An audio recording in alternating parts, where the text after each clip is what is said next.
दूर हटाओ डैडी सैडी, बहुत पी लिया कोला कैंडी, अब करेंगे मर्दों वाली बात। डीजे अजय मलमल। खूब पियेंगे बियर सियर, साथ में लेके सेक्सी डियर, पार्टी चलेगी सारी रात।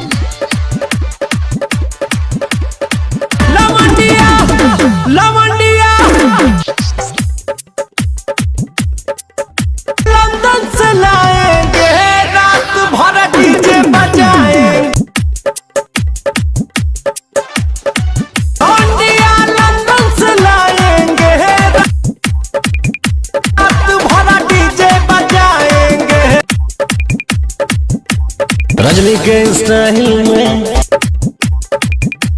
सिगरेट जलाएंगे, धुएं का छल्ला